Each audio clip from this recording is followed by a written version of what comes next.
Fujifilm undeniably has worked out an effective formula for their X range. Their top-of-the-line products are desirable.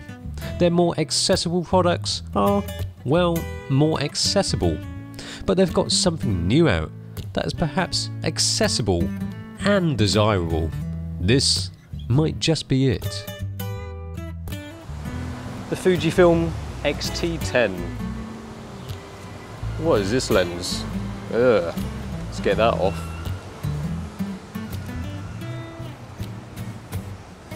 Yes, this is more like it.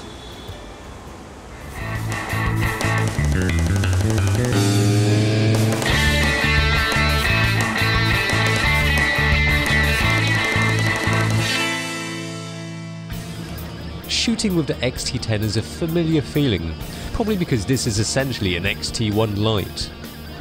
Yeah, they've sent us to Japan for this one. This is Fujifilm. Oh, only joking, we're in Hong Kong. Tricked you. A mirrorless camera with an EVF. It's nothing new, but the experience with a Fuji X is always thoroughly enjoyable. Can't quite explain why that is. Fujifilm magic, perhaps. The EVF is the essence of what Fuji X is all about.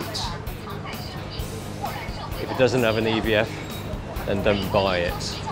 Yeah, don't buy the X Pro 1 actually, that is rubbish.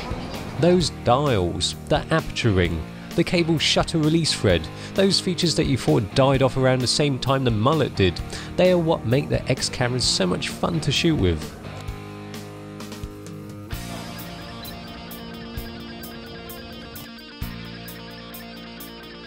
The feeling you get from shooting with this retro cool camera with a viewfinder, and it feels just like a film SLR. Sadly, you get mullets today, but unlike the mullet, the Fuji oldie world magic with digital camera sensibilities fits in well in the modern day, and the X-T10 feels very up to date, perhaps more so than the X-T1 because this has some things the X-T1 doesn't have yet, such as some autofocus perks. See, they've got a firmware update coming for the X-T1 at the end of June, which will have all the perks that this already has, and you can have it now. What has it got though? Well, you've got the single point, then you've got the group, and then the wide tracking. With the group, you can change it from 3x3, 5x3, 5x5, so it just tracks within that zone. Oh, there we are. Especially good for tracking human-kangaroo crossovers. Oh, yes. Oh, yeah. And with that firmware update, they've also made finer tonal detection. A geeky way of saying that it's more sensitive with lower contrast objects. And eye detection AF. Can't see your eye. Oh, you can play it like that, are you? Oh, sneaky. He's gone nuts. Pin him down. Okay, let's get this one. Oh my god, what's going on here? I'm getting dizzy now. Alright, the eye detection AF works. Oh, bloody hell.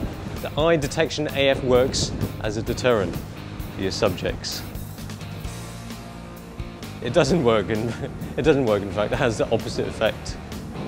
So, Fuji hasn't claimed it yet, but they'll probably say this is the world's fastest AF because it's faster than the last one they released. Fastest AF in the world. Big asterisk, maybe a small asterisk so you don't see it. And the asterisk at the bottom of the page for this category of camera in this price range, under this brand and category, subcategory, etc, etc. I don't really care if it's the fastest in the world, but it's the best one locally. Local as in the vicinity of my palms right now. It does feel good in good light. Image quality is as good as any other Fuji X with the 16 megapixel X-Trans sensor. Images do look particularly crisp, with images as sharp as you're going to get with crop. This is pretty cool actually, considering it's a watered down X-T1. You just love it when husbands are playing with the cameras and then the wives are standing there bored.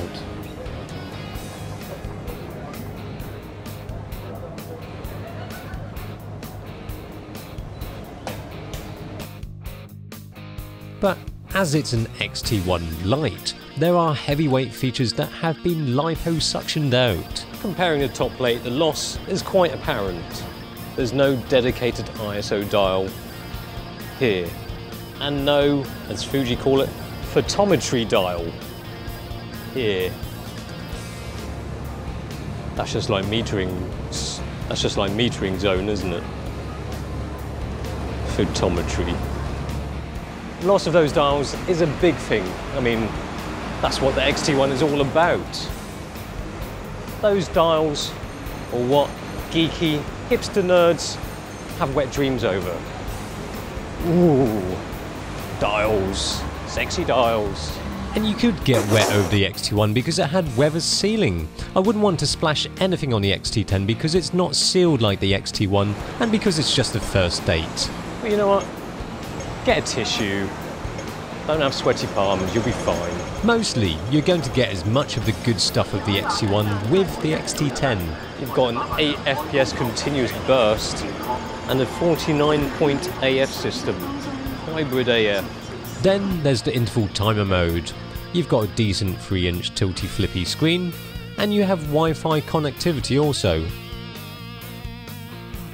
Low light image quality is good too, although the AF performance is noticeably weaker. ISO 6400 looks good.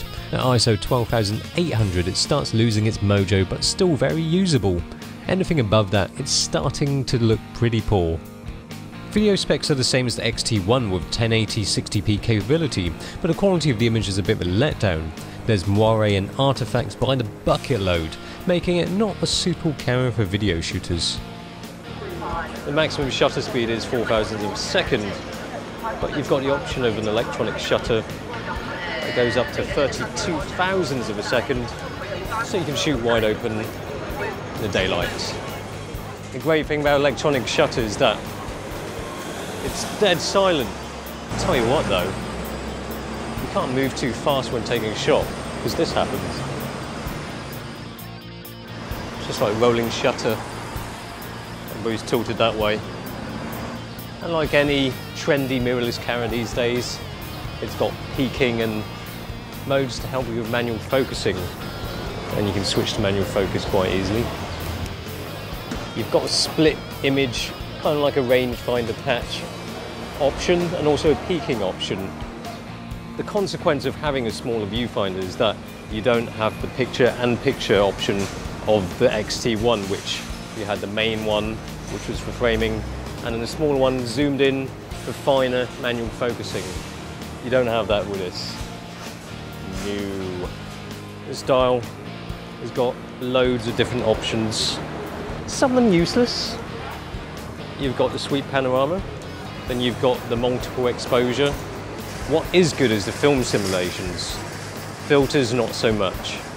And then bracket 1, bracket 2. And there's 5 different bracketing modes. It is a well-featured camera that meets expectations when it comes to performance. Superb image quality, decent autofocus, great ergonomics, fantastic usability. The only reason I can see for people not wanting one is because of the way it looks. Well, it's all a bit postmodern really, isn't it? It's all surface and no meaning. The camera, that is. Well, and that. But in some ways, it's still somewhat likeable. Well, maybe not this. This is pretty disgusting. Whereas that building up there is properly old. This is just new stuff made to look old. You get where I'm going with this. You know, the Fuji X-T10, although it's made to look like an old film SLR, and it doesn't need to be. It's got an EVF and all the modern things you get with digital camera. You can have the EVF over here. It doesn't have to have this pentaprism hump. It doesn't make sense, but yet there's something about it that feels so right. The only problem with the X-T10 is that it's not an X-T1, whether it's the lack of dials or whether the styling might be considered a low-rent version, more akin to some of the cheap form follows function film SLRs. Looking at the way it is, it might not sing to you as much as the X-T1, but as a camera, you know, those things for taking photos, this surely will be a lot of people's cup of tea.